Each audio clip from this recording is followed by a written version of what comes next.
গল্পকথন বেয়াদত চ্যানেলে আপনারা শুনছিলেন হুমায়ুন আহমেদের লেখা মিসির আলী সিরিজের গল্প তন্দ্রাবিলাস। আজ শুনবেন দ্বিতীয় পর্ব। শ্রদ্ধাপদ্মেষু জনাব, আপনাকে কেমন ভরকে দিলাম। সরাসরি চিঠিটা আপনার কাছে দিলে আপনি এত আগ্রহ নিয়ে পড়তেন না, কাজেই সামান্য নাটক করতে হলো। আশা করি আমার এই ছেলেমানুষী নাটকে আপনি বিরক্ত হননি। আমি আপনাকে চিনি না, আপনার সঙ্গে আমার কখনো দেখা হয়নি। আপনার সম্পর্কে যা জানি বই পড়ে জানি। বইয়ের লেখকরা সবকিছু ঠিকঠাক লিখতে পারে না। মূল চরিত্রগুলিকে তারা মহিমান্বিত করার চেষ্টা করেন। আমি ধরেই নিয়েছি আপনার বেলাতেও তাই হয়েছে। বইয়ের মিসির আলী এবং ব্যক্তি মিসির আলী এক নন। কে জানে, আপনি হয়তো বইয়ের মিসির আলীর চেয়েও ভালো মানুষ। আমি আপনার সম্পর্কে মনে মনে একটা ছবি দাঁড় করিয়েছি। আচ্ছা দেখুন তো, সেই ছবিটার সঙ্গে কতটুকু মেলে। তার আগে একটা ব্যাপার পরিষ্কার করে নেই। আমার ধারণা আপনি এখন ভ্রুকুচকে ভাবছেন, চিঠির মেয়ে এবং চিত্রা কি এক? ব্যাপারটা আমি ধীরে ধীরে পরিষ্কার করব। আপাতত আপনি এটা নিয়ে চিন্তা করবেন না। আপনাকে লেখা চিঠিটা মন দিয়ে পড়ুন। এই চিঠি আমি 2 বছর ধরে রাত জেগে লিখেছি। অসংখ্যবার কাটাকুটি করেছি, বানান ঠিক করেছি, যেন চিঠি পড়ে আপনি কখনো বিরক্ত হয়ে না ভাবেন মেয়েটা এত সহজ বানানো জানে না। আশ্চর্য তো। ভালো কথা, আপনার সম্পর্কে আমার ধারণা কি এখন বলি, দেখুন তো মেলে কিনা। আমার ধারণা আপনি হাসিখুশি ধরনের মানুষ। বইয়ে আপনার যে গম্ভীর প্রকৃতির কথা লেখা হয় সেটি ঠিক না। আপনার চেহারার যে বর্ণনা বইয়ে থাকে সেটাও ঠিক না। আপনার বিশেষত্বহীন চেহারার কথা লেখা হলেও আমি জানি আপনার চেহারা মোটেও বিশেষায়িত্বহীন নয়। আপনার চোখ ধারালো ও তীব্র, সার্চলাইটের মতো। তবে সেই ধারালো চোখের একটা শান্তি শান্তি ভাব আছে। আমার খুব ইচ্ছে কোনো একদিন আপনাকে এসে দেখে যাব। শান্ত ভঙ্গিতে আপনার চোখের দিকে তাকিয়ে থাকব। একসময় আপনাকে বলবো, আমাকে একটা হাসির গল্প বলুন তো। আমার কেন জানি মনে হয় কেউ আপনার কাছে গল্প শুনতে আসে না। সবাই আসে ভয়ঙ্কর সব সমস্যা নিয়ে। দিনের পর দিন এইসব সমস্যা শুনতে কি আপনার ভালো লাগে? মাঝে মাঝে আপনার কি ইচ্ছে করে না সহজ স্বাভাবিক গল্প শুনতে এবং বলতে? যেমন আপনি একটা ভূতের গল্প শুনে ভয় পাবেন, ভ্রুকুচকে ভাববেন না ভূত বলে কিছু নেই। আমাদের চারপাশের জগৎটা সহজ স্বাভাবিক জগৎ। এই জগতে মাঝে মাঝে বিচিত্র এবং ভয়ঙ্কর কাণ্ড ঘটে। আমার নিজের জীবনেই ঘটে গেল এবং আমি আপনাকে সেই গল্পই শোনাতে বসেছি। না শোনালেও চলতো, কারণ আমি আপনার কাছ থেকে কোনো সাহায্য চাচ্ছি না, বা আপনাকে বলছি না আপনি আমার সমস্যার সমাধান করে দিন। তারপরেও সব মানুষের বোধহয় ইচ্ছে করে নিজের কথা কাউকে না কাউকে শোনাতে। আমার চারপাশে তেমন কেউ নেই। এখন আমি আপনার একটা অস্বস্তি দূর করি। চিত্রা নামের যে মেয়েটি আপনার কাছে এসেছিল, আমি সেই মেয়ে। কাজেই আপনার সঙ্গে আমার দেখা হয়েছে। চিত্রার সেদিন আপনাকে কেমন লেগেছিল তার আপনাকে কোনোদিন জানানো হবে না, কারণ চিত্রার সঙ্গে আপনার আর কোনোদিন দেখা হবে না।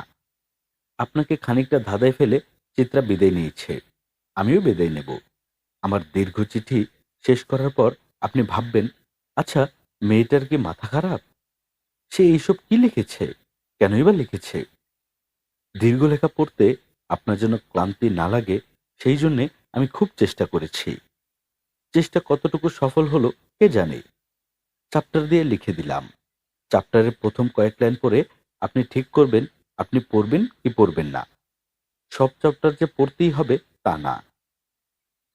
পরিচয়: নাম চিত্রা, নকল নাম। বয়স 23 বছর। যখন লেখা শুরু করেছিলাম তখন বয়স ছিল 20 বছর 3 মাস। উচ্চতা 5 ফুট 8 ইঞ্চি। আমার প্রিয় রং চাপা। আমার দেখতে ভালো লাগে চাঁদ এবং পানি। পড়াশোনা এসএসসি পাশ করার পর আর পড়াশোনা করতে পারিনি। তবে আমি খুব পড়ুয়া মেয়ে। শত শত বই পড়ে ফেলেছি। শুধু গল্পের বই না, সব ধরনের বই। বাড়িতে আমি যেন পড়তে পারি সেজন্যে আমার একজন শিক্ষক আছেন, দর্শনবিদ্যার শিক্ষক। তবে দর্শন আমার প্রিয় বিষয় নয়। আমি কেমন মেয়ে? ভালো মেয়ে, খুব ভালো মেয়ে। আপনি নিশ্চয়ই মনে মনে হাসছেন, ভাবছেন এই মেয়েটা এমন ছেলেমানুষি করছে কেন? আমি তো আসলে ছেলেমানুষই। 23 বছর তো এমন কোনো বয়স না, তাই না? তবে আমি কিন্তু আসলেই ভালো মেয়ে। দূর ছাই, লেখার এই ধারণটা আমার ভালো লাগছে না। আমি বরং ধারাবাহিকভাবে শুরু করি। পড়তে পড়তে আমার সম্পর্কে আপনার ধীরে ধীরে একটা ধারণা তৈরি হবে। তখন আর আমাকে বলতে হবে না যে আমি ভালো মেয়ে। আপনি নিজেই বুঝতে পারবেন। খুব অল্প বয়সে রোড অ্যাক্সিডেন্টে আমার মা মারা যান। বান্দরবান থেকে একটা জিপে করে আমরা আসছিলাম। আমার বাবা গাড়ি চালাচ্ছিলেন। বাবার পাশে মা বসেছিলেন। মার কোলে আমি। হঠাৎ গাড়ির সামনে একটা ছাগল পড়ল। বাবা সেই ছাগল বাঁচাতে গিয়ে গাড়ি নিয়ে খাদে পড়ে গেলেন। মা তৎক্ষণাৎ মারা গেলেন। আমার এবং বাবার কিছু হলো না। বান্দরবানের রাস্তাগুলি খুব নির্জন থাকে। অ্যাক্সিডেন্টের অনেক পরে লোকজন এসে আমাদের উদ্ধার করল। আমার তখন বয়স মাত্র 1.5 বছর। আমার কিচ্ছু মনে নেই। আমার বাবা পরে আবার বিয়ে করেন। সেই বিয়ে সুখের হয়নি। ছোট মার মেজাজ খুব খারাপ ছিল। তিনি অল্পতেই রেগে যেতেন। তার আত্মহত্যার প্রবণতা ছিল। বাবার সঙ্গে রাগারাগি হলেই বলতেন সুইসাইড করব। শেষ পর্যন্ত মা সুইসাইড করেন। এই নিয়ে খুব ঝামেলা হয়। মা পক্ষের লোকজন মামলা করেন। তারা বলার চেষ্টা করেন মাকে মেরে ফেলা হয়েছে। যাই হোক, মামলায় প্রমাণিত হয় মা মানসিক রোগী ছিলেন। ছোট মা দেখতে খুব সুন্দর ছিলেন। গায়ের রং অবশ্য শ্যামলা ছিল, কিন্তু তার চেহারা এতই মিষ্টি ছিল, শুধু তাকিয়ে থাকতে ইচ্ছে করত। আপনি বুঝতেই পারছেন আমার শৈশবটা সুখের ছিল না। একটা বিরাট বাড়িতে আমি প্রায় একা একাই মানুষ হই। আমাদের বাড়িটা ছিল 2 ইউনিট। একতলায় রান্নাঘর, খাবার ঘর, বসার ঘর, স্টাডি, আর দোতলায় শুধুই শোবার ঘর আর ফ্যামিলি লাউঞ্জ। কাজের লোকদের দোতলায় ওঠা নিষেধ ছিল। তারা সবাই বাবাকে ভয় পেত বলে দোতলায় উঠত না। আমি স্কুল থেকে ফিরে একা একাই দোতলায় খেলতাম। আমার মতো বাচ্চারা মনে মনে একজন খেলার সাথী তৈরি করে নেয়, তার সঙ্গেই খেলে। আমিও তাই করলাম। একজন খেলার সাথী বানিয়ে নিলাম। সেই খেলার সাথী হলো আমার মা, আমার ছোট মা। আমার আসল মাকে তো আমি দেখিনি। কাজেই তার সম্পর্কে আমার কোনো মমতা বা ভালোবাসা কিছুই ছিল না। ছোট মামাকে খুবই আদর করতেন। সেই আদরের একটা ছোট্ট নমুনা দিলেই আপনি বুঝবেন। যেমন মনে করুন তিনি আমাকে ডাকছেন, চিত্রা, খেতে এসো। চিত্রা বলার আগেই তিনি একগাদা আদরের নাম অতি দ্রুত বলে যাবেন। তারপর বলবেন খেতে এসো। তার আদরের নামগুলি হলো ভিটবিটি খিটখিটি, মিটমিটি ফিটফিটি, ভুবুন খুনখুন, শুনশুন ঝুনঝুন, অ্যাং ব্যাং ঝ্যাং, ট্যাং ট্যাং। আদরের নাম ছাড়াও তার নিজের কিছু কিছু বিচিত্র ছড়াও ছিল। ননসেন্স রাইমের মতো কোনো অর্থ নেই, কোনো মানে নেই। সেই সব ছড়া তিনি গানের সুরে বলতেন। সব সুর একরকম। যেমন ধরুন, ফানিম্যান হাসে তার রং ঢং হাসি, জানা কথা যে জানে না, না শুনে সে বাসি। এইসব বিচিত্র ছড়া বলে তিনি খিলখিল করে হাসতেন। আমার খুবই মজা লাগতো। মনে হতো, আহ, কি আনন্দময় আমার জীবন। অতি আদরের একজন মানুষ আমার খেলার সাথে হবে, এটাই স্বাভাবিক। আমি নিজের মনে পুতুল খেলতাম, রান্নাবাটি খেলতাম এবং ক্রমাগত ছোট মায়ের সাথে কথা বলতাম, প্রশ্ন করতাম। ছোট মা উত্তর দিতেন। উত্তর তো আসলে দিতেন না, আমি উত্তরটা কল্পনা করে নিতাম। তখন আমার বয়স 7। 7 বছরের বাচ্চারা এই ধরনের খেলা খেলে। এটা তেমন অস্বাভাবিক কিছু না। কিন্তু একদিন একটা অস্বাভাবিক ব্যাপার ঘটল। সেদিন স্কুল ছুটি ছিল। বাবা গেছেন ঢাকার বাইরে। আমি সারাদিন একা একা খেলেছি। সন্ধ্যাবেলা আমার শরীর খারাপ করলো। গা কেঁপে জ্বর এলো। আমি চাদর গায়ে বিছানায় শুয়ে আছি। কিচ্ছু ভালো লাগছে না। খাট থেকে একটু দূরে আমার পড়ার টেবিল। টেবিলে বাবার এনে দেয়া মোটা একটা ইংরেজি ছবির বই। শুয়ে শুয়ে ছবি দেখতে ইচ্ছা করলো। বিছানা থেকে নেমে যে ছবির বইটা আনবো, সেই ইচ্ছা করছে না। আমি অভ্যাস মতো বললাম, ছোট মা, বইটা এনে দাও। কল্পনার খেলার সাথে মাকে এই জাতীয় অনুরোধ আমি প্রায়ই করি। সেই অনুরোধ আমি নিজেই পালন করি। তারপর বলি, থ্যাংক ইউ ছোট মা। ছোট মার হয়ে আমি প্রায় বলি, ইউ আর ওয়েলকাম। সেদিন সন্ধ্যায় অন্য ব্যাপার হলো। অবাক হয়ে দেখলাম ছোট মা টেবিলের দিকে যাচ্ছেন, বইটা হাতে নিয়ে বিছানার দিকে ফিরছেন, বইটা আমার দিকে ধরে আছেন। আমি এতই অবাক হয়েছি যে হাত বাড়িয়ে বইটা নিতে পর্যন্ত ভুলে গেছি। ছোট মা আমার বিছানার পাশে বইটা রেখে নিঃশব্দে বের হয়ে গেলেন।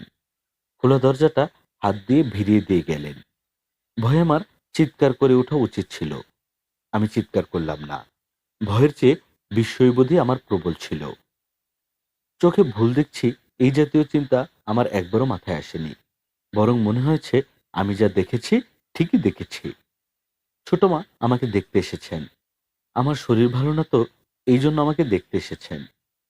নিঃসঙ্গ শিশুরা তার চারপাশের জগৎ সম্পর্কে অনেক ব্যাখ্যা নিজেরা দাঁড় করায়। আমিও একটা ব্যাখ্যা দাঁড় করিয়ে ফেললাম। এই ব্যাখ্যায় অসুস্থ শিশুকে দেখতে মৃত মানুষ ফিরে আসতে পারেন।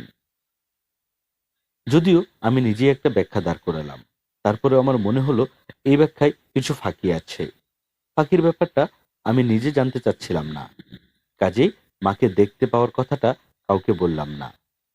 আমার মনে হলো পুরো ব্যাপারটায় এক ধরনের গোপনীয়তা আছে। কেউ জেনে ফেললে মা রাগ করবেন, তিনি আর আসবেন না। সেই রাতে আমার জ্বর খুব বাড়ল।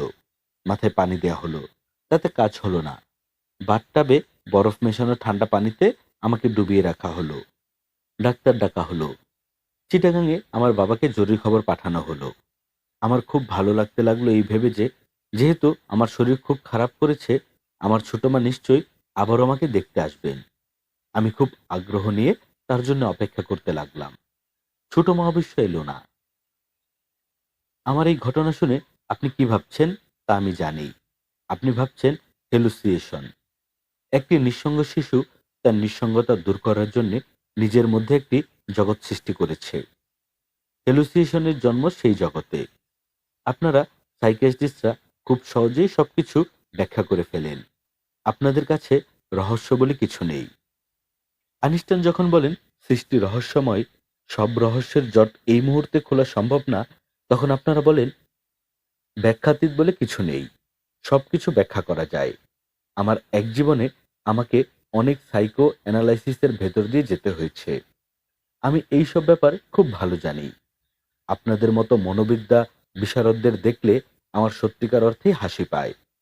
আপনারা এক একজন কি গম্ভীর ভঙ্গিতে কথা বলেন, যেন পৃথিবীর সবকিছু জেনে বসে আছেন। অল্প বিদ্যা ভয়ঙ্কর হয়। আপনাদের বিদ্যা শুধু যে অল্প তাই না, শূন্য বিদ্যা। আপনি কি রাগ করছেন? দয়া করে রাগ করবেন না। আমি জানি আপনি অন্যদের মতো না। আপনি আপনার সীমারেখা জানেন। প্রকৃতি মানুষের চারদিকে একটা গণ্ডি এঁকে দিয়ে বলে দেয়, এর বাইরে তুমি যেতে পারবে না। তোমার অতি উন্নত জ্ঞান বিজ্ঞান নিয়েও তোমাকে থাকতে হবে এই গণ্ডির ভেতর। এই সত্য আপনার জানা আছে। আপনি গণ্ডির ভেতর থেকেও গণ্ডি অতিক্রম করতে চেষ্টা করেন। এই জন্যেই আপনার বাহাদুরি। বড় বড় কথা বলছি? হয়তো বলছি, তবে এগুলি আমার নিজের কথা না, অন্য একজনের কথা। সে অন্য একজন প্রচুর জ্ঞানের কথা বলেন এবং খুব স্বাভাবিক ভঙ্গিতেই বলেন। তিনি যে জ্ঞানের কথা বলেন তা তখন মনে হয় না। একটু চিন্তা করলে মনে হয়, ওরে বাবারে, এ তো অসম্ভব জ্ঞানের কথা। এই প্রসঙ্গে আমি পরে বলবো। তবে আপনি হচ্ছেন মিসির আলী। কে জানে, ইতিমধ্যে হয়তো অনেক কিছু বুঝে ফেলেছেন। আপনি কিভাবে চিন্তা ভাবনা করে একটা সমস্যার সমাধানের দিকে এগোন তা আমার জানতে ইচ্ছে করে। চিন্তা শক্তি আমার নিজের খুবই কম। সহজ রহস্যই ধরতে পারি না। আমাদের স্কুলে একবার একজন ম্যাজিশিয়ান ম্যাজিক দেখাতে এসেছিলেন। বেচারি খুবই আনাড়ি ধরনের। যে ম্যাজিক দেখান সবাই ধরে ফেলে, একমাত্র আমিই ধরতে পারি না। তিনি যা দেখান তাতেই আমি মুগ্ধ হই। আপনার সমস্যা সমাধানের পদ্ধতিও হয়তো ম্যাজিকের মতো। সেই ম্যাজিক দেখে মুগ্ধ হতে ইচ্ছে করে। আচ্ছা, এই কথাগুলি পাতা যে পড়লেন, এর মধ্যে আমি খুব গুরুত্বপূর্ণ একটা ইনফরমেশন দিয়ে দিয়েছি। বলুন তো ইনফরমেশনটা কি? যদি বলতে পারেন তাহলে বুঝবো আপনার সত্যি বুদ্ধি আছে। বলতে না পারলে ৩৩ পৃষ্ঠাই দেখুন। মিসির আলি পড়া বন্ধ করলেন। ৩৩ পৃষ্ঠা না দেখে মেয়েটির সম্পর্কে বিশেষ কি বলা হয়েছে বের করার চেষ্টা করলেন। যা বলা হয়েছে তার বাইরে কি কিছু আছে? হ্যাঁ, আছে। মেয়েটা তার আসল নাম বলেছে। তার আসল নাম ফারজানা। ফেনিম্যান ছড়াটির প্রতি লাইনে প্রথম অক্ষর নিলে ফারজানা নামটা পাওয়া যায়। এমন জটিল কোনো ধাঁধাও না। এছাড়া আর কিছু কি আছে? আরেকবার পড়তে হবে। তবে যা পড়েছেন তাতে মেয়েটিকে খুঁজে বের করে ফেলার মতো তথ্য আছে। ফারজানা মেয়েটি বোধহয় তা জানেন না। যেমন মেয়েটির বাবার নামে একটি হত্যা মামলা হয়েছিল। সেই মামলা ডিসমিস হয়ে যায়। আদালতের নথিপত্র ঘাটলেই বের হয়ে পড়বে। ডেড বডির পোস্টমর্টম হয়েছিল। হাসপাতাল থেকেও সেই সম্পর্কিত কাগজপত্র পাওয়া যাবে। একটু সময় সাপেক্ষ, তবে সহজ। সেই সময়কার পুরনো কাগজ ঘাটলেও অনেক খবর পাওয়া যাওয়ার কথা। পাষণ্ড স্বামীর হাতে স্ত্রী খুন। জাতীয় খবর পাঠক পাঠিকারা খুব মজা করে পাঠ করেন। পত্রিকাওয়ালারা গুরুত্বের সঙ্গে সেই সব খবর ছাপেন। প্রথম পাতাতেই ছবিসহ খবর আসার কথা। তারপরে কয়েকদিন খবরের ফলো আপ। অবশ্য বাংলাদেশে পুরনো কাগজ ঘাটা খুব সহজ ব্যাপার নয়। যে কবার তিনি পুরনো কাগজ ঘাটতে গেছেন সে কবারই তার মাথা খারাপ হবার জোগাড় হয়েছে। বিদেশের মতো ব্যবস্থা থাকলে ভালো হতো। সবকিছু কম্পিউটারে ঢোকান, বোতাম টিপে বের করে নেয়া। মিসির আলি তার খাতা বের করলেন। কেস নাম্বার দিয়ে ফারজানার নামে একটা ফাইল খোলা যেতে পারে। খাতার পাতায় ফারজানা নাম লিখতে গিয়ে মিসির আলি ইতস্তত করতে লাগলেন। ফাইল খোলার দরকার আছে কি? এখনো বোঝা যাচ্ছে না। ফারজানার লেখা সবকটা পাতা না পড়লে বোঝা যাবেও না। মিসির আলি পেন্সিলে গোটা গোটা করে লিখলেন, নাম ফারজানা, বয়স 23, রোগ ক্রিজোফ্রেনিয়া লিখে 3বার প্রশ্নবোধক চিহ্ন দিলেন। ফারজানার লেখা যে কটি পাতা এখন পর্যন্ত পড়েছেন তা তিনি আবারও 3বার পড়বেন। তারপর ঠিক করবেন প্রশ্নবোধক চিহ্নগুলি রাখবেন কি রাখবেন না। সে যা লিখেছে তা সত্যি কিনা তাও দেখার ব্যাপার আছে। সত্যি কথা না লিখলে তথ্যে ভুল থাকবে। প্রথম পাঠে তা ধরা পড়বে না। যত বেশিবার পড়া হবে ততই ধরা পড়তে থাকবে। তার নিজের নামটা যে যেমন কায়দা করে ঢুকিয়ে দিয়েছে তার থেকে মনে হয় আরো অনেক নাম লেখার ভেতরে লুকিয়ে আছে। সে সেগুলি খুঁজে বের করতে হবে। তার মায়ের নাম কি চাপা? প্রিয় রং বলেছে চাপা। আবার প্রিয় দুটি জিনিস চাঁদ এবং পানির প্রথম অক্ষর নিলেও চাপা হচ্ছে। এটা কাকতালীয় হতে পারে। যদি কাকতালীয় না হয় তাহলে মেয়েটি তার সঙ্গে রহস্য করছে কেন? এই রহস্য করার জন্য তাকে প্রচুর সময় দিতে হয়েছে, চিন্তা ভাবনা করতে হয়েছে। এটা সে কেন করেছে? ব্যাপারটা ছেলে মানুষই তো বটেই। 5-6 পড়ুয়া ছেলেমেয়েরা এইসব করতে পারে। 23 বছরের একটা মেয়ে তুচ্ছ ধাঁধা তৈরি করার জন্য সময় নষ্ট করবে কেন? ব্যাপার কি এমন যে মেয়েটার কিছু করার নেই? দিনের পর দিন যারা বিছানায় শুয়ে থাকে তারা ক্রসওয়ার্ড পাজল বা ব্রেইন টিলজার জাতীয় খেলায় আনন্দ পেতে পারে। এমন কি হতে পারে যে মেয়েটিকে দিনের পর দিন শুয়ে থাকতে হচ্ছে? চিত হয়ে শুয়ে সে হাতে পাতার পর পাতা লেখা কষ্টকর। সে লিখেছে 100 পৃষ্ঠা। লিখতে তার সময় লেগেছে 2 বছর। একটা পৃষ্ঠা লিখতে তার গড়পড়তা সময় লেগেছে 7 দিনের কিছু বেশি। লেখাগুলি লেখা হয়েছে কালির কলমে। চিত হয়ে শুয়ে কালির কলমে লেখা যায় না। তাকে লিখতে হয়েছে উপুর হয়ে। উপুর হয়ে যে লিখতে পারে সে বিছানায় পড়ে থাকার মতো অসুস্থ না। কাজেই সে যে শয্যাশী একজন রোগী, এই হাইপোথিসিস বাতিল। মিসির তার খাতায় গুটি গুটি করে লিখলেন, ফারজানা মেয়েটি শারীরিকভাবে অসুস্থ। তিনি আরেকটি কাজও করলেন। ফারজানার 100 পৃষ্ঠার কোন অংশগুলি দিনে লেখা হয়েছে, কোন অংশগুলি রাতে লেখা হয়েছে তা হলুদ মার্কার দিয়ে আলাদা করলেন। কাজটা জটিল মনে হলেও আসলে সহজ। রাতে আলো কমে যায় বলে রাতের লেখায় অক্ষরগুলি সামান্য বড় হয় এবং লেখা স্পষ্ট করার জন্যে কলমে চাপ দিয়ে লেখা হয়। দিনের লেখা এবং রাতের লেখা আলাদা করা তেমন কোনো কারণ নেই, তারপরেও করে রাখা। হঠাৎ যদি এর ভেতর থেকে কিছু বের হয়ে আসে? ঘরের গাদায় হারিয়ে যাওয়া সূচক পাওয়া যায় যদি ধৈর্য ধরে প্রতিটি ঘর একটি একটি করে আলাদা করা যায়। মিসির আলি তার অনুসন্ধানে ইনটিউশন যত না ব্যবহার করেন, পরিশ্রম তার চেয়ে অনেক বেশি ব্যবহার করেন। ছোট মাকে আমি দেখতে শুরু করলাম। প্রথম ২ দিন, ৩ দিন পর পর হঠাৎ কিছুক্ষণের জন্য দেখা যেত। তারপর রোজই দেখতে পেতাম। শুরুতে তিনি আমার সঙ্গে কোনো কথা বলতেন না। আমি কিছু জিজ্ঞেস করলে চুপচাপ শুনতেন। তারপর কথা বলা শুরু করলেন। কথা বলতেন ফিসফিস করে। কোথাও কোনো শব্দ হলে দারুণ চমকে উঠতেন। হয়তো বাতাসে দরজা নেড়ে উঠল। সেই শব্দে মা লাফ দিয়ে উঠে দাঁড়ালেন। ছুটে চলে গেলেন পর্দার আড়ালে। ছোট মার দেখা পাওয়াটা ঠিক স্বাভাবিক ব্যাপার না। এটা আমার বোধের ভেতর ছিল। আমি এর বাইরেও কিছু কিছু ব্যাপার লক্ষ্য করলাম। যেমন ছোট মা কখনো কিছু খান না। আমি কমলা সেধেছি, প্লেট থেকে কেক তুলে দিয়েছি। তিনি কখনো কিছু মুখে দেননি। তিনি যখন আশেপাশে থাকতেন তখন আমি এক ধরনের গন্ধ পেতাম, মিষ্টি গন্ধ, তবে ফুলের গন্ধ না, ঔষধ গন্ধ। আসল ছোট মার সঙ্গে এই মায়ের কিছু অমিলও ছিল।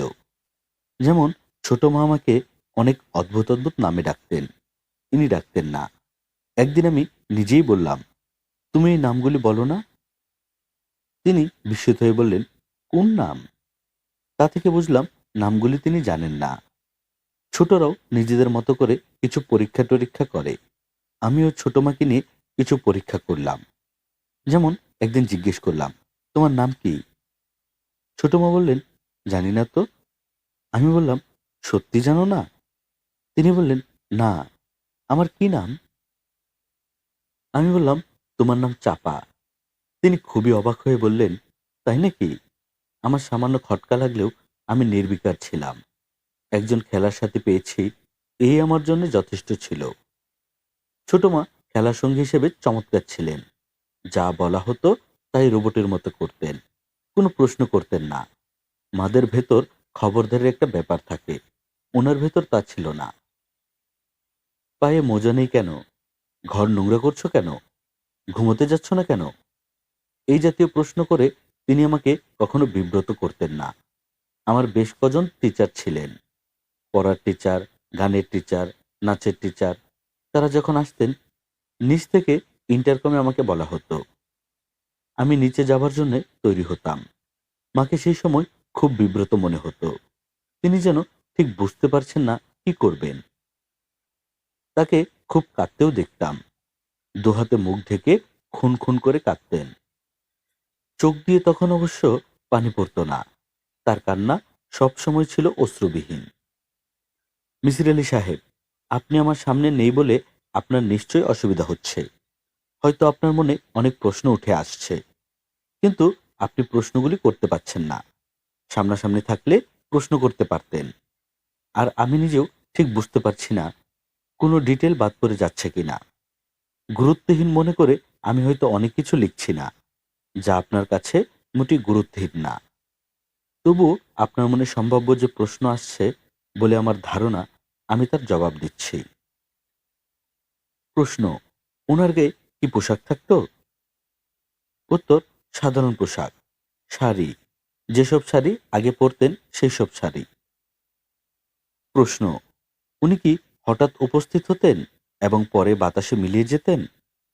উত্তর, না, কখনো হঠাৎ উদয় হতেন না। দরজা ঠেলে ঘরে ঢুকতেন, বের হয়ে যাবার সময়ও দরজা খুলে বের হয়ে যেতেন। তার পুরো ব্যাপারটাই খুব স্বাভাবিক ছিল।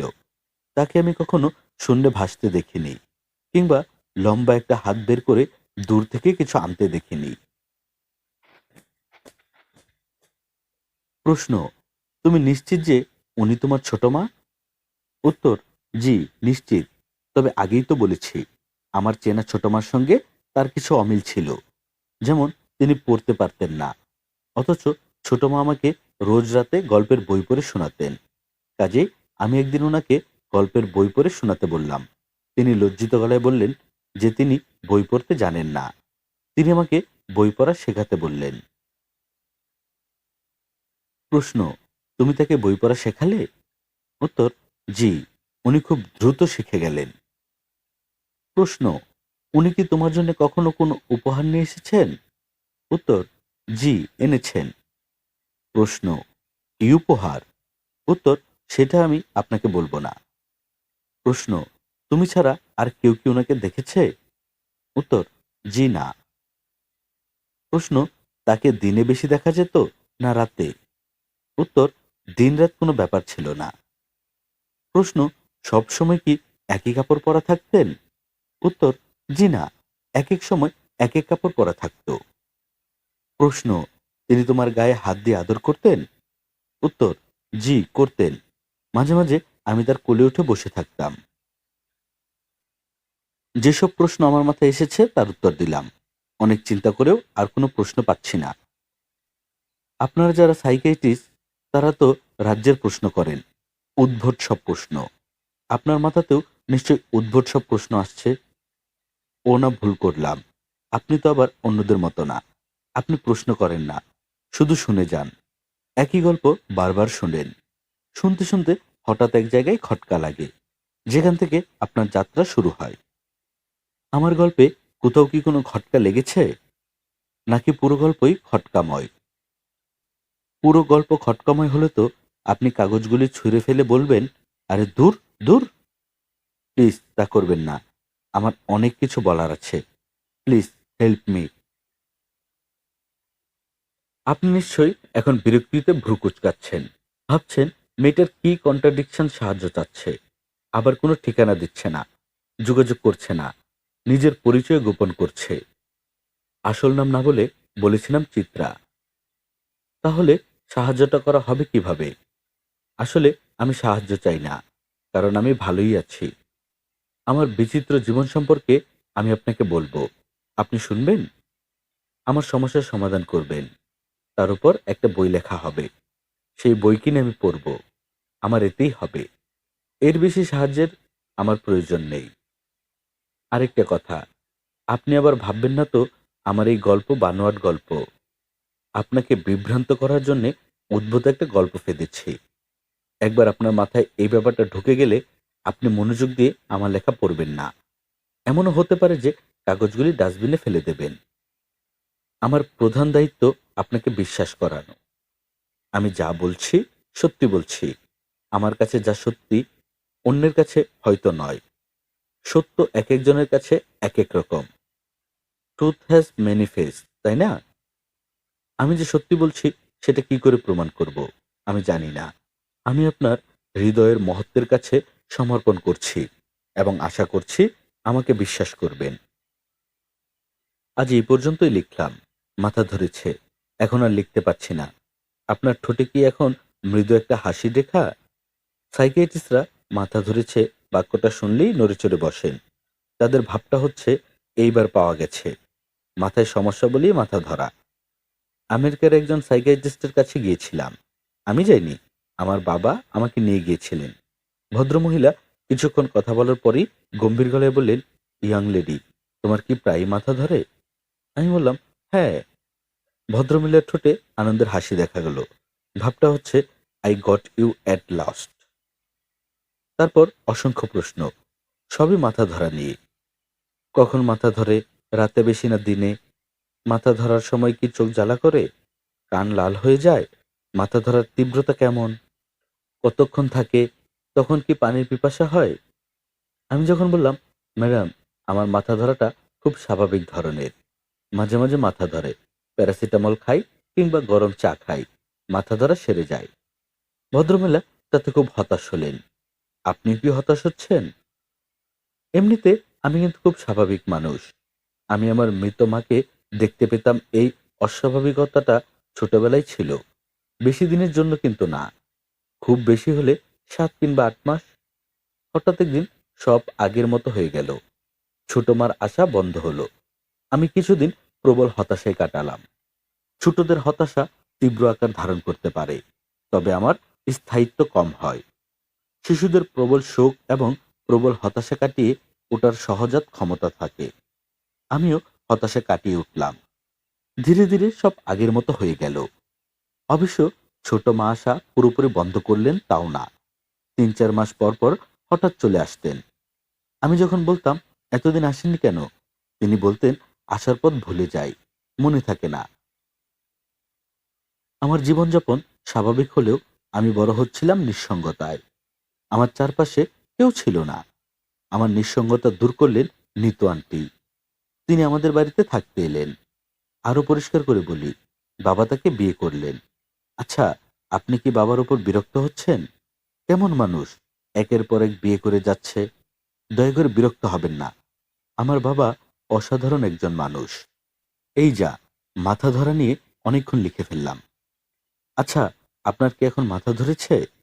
কেন জিজ্ঞেস করলাম জানেন? ধরুন, আপনি একজনের সঙ্গে কথা বলছেন। যার সঙ্গে কথা বলছেন তার প্রচন্ড মাথায় যন্ত্রণা। কিছুক্ষণ কথা বলার পরেই দেখবেন আপনারও মাথা ধরেছে, কোনো কারণ ছাড়াই ধরেছে। এটা বহুল পরীক্ষিত একটা ব্যাপার। আমি অনেকবার পরীক্ষা করে দেখেছি, আপনিও করে দেখতে পারেন। এবার আপনাকে একটা ধাঁধা জিজ্ঞেস করছি। বলুন তো, কোন প্রাণীর দুটো লেজ? খুব সহজ, একটু চিন্তা করলেই পেয়ে যাবেন। মিসির আলি পড়া বন্ধ করলেন। তিনি অনেক ভেবেও বের করতে পারলেন না কোন প্রাণীর দুটো লেজ। একবার টিকটিকির কথা মনে হয়েছিল। টিকটিকির একটা লেজ খসে গেলে আরেকটা গজায়। সেই অর্থে টিকটিকিকে দুই লেজের প্রাণী কি বলা যায়? না, টিকটিকি হবে না। উত্তর কোথাও দেয়া নেই। মেয়েটির সঙ্গে দেখা হলে উত্তরটা জানা যাবে। দেখা হবার সম্ভাবনা কতটুকু? এখনো তেমন কোনো সম্ভাবনা তিনি দেখছেন না। কারণ মেয়েটিকে খুঁজে বের করার কোনো চেষ্টা তিনি করছেন না। বয়সের কারণে তার ভেতর এক ধরনের আলস্য কাজ করা শুরু করেছে। আশেপাশের জগৎ সম্পর্কে উৎসাহ কমে যাচ্ছে। লক্ষণ খুব খারাপ। আত্মার মৃত্যু হলেই এ জাতীয় ঘটনা ঘটে। কোনো কিছুই মনকে আকৃষ্ট করে না। আত্মার মৃত্যু হয়েছে কি হয়নি তা বের করার একটা সহজ পদ্ধতির কথা তিনি জানেন। বৃষ্টি কেটে যাবার পর আকাশে যখন রংধনু ওঠে, সেই রংধনুর দিকে তাকিয়ে যে চোখ নামিয়ে নেয় এবং দ্বিতীয়বার তাকায় না, তার আত্মার মৃত্যু হয়েছে। আকাশে রংধনু না উঠলে তিনি তার আত্মার মৃত্যু সম্পর্কে নিশ্চিত হতে পারছেন না। মৃত আত্মাকে জীবনদান করারও কিছু পদ্ধতি আছে। সবচেয়ে সহজ পদ্ধতি হচ্ছে শিশুদের সঙ্গে মেশা। শিশুরা সবসময় তাদের আশেপাশের মানুষদের তাদের আত্মা থেকে খানিকটা ধার দেয়। সমস্যা হচ্ছে, শিশুদের মিসির আলি তেমন পছন্দ করেন না। এদের কাছ থেকে দূরে দূরে থাকতেই তার ভালো লাগে। শিশুরা সুন্দর, অসম্ভব সুন্দর। যে কোনো বড় সৌন্দর্যকে দেখতে হয় দূর থেকে। যত দূর থেকে দেখা যায় ততই ভালো। কুৎসিত জিনিস দেখতে হয় কাছ থেকে, সুন্দর জিনিস দূর থেকে। এটা যেন কার কথা? মিসির আলি মনে করতে পারলেন না।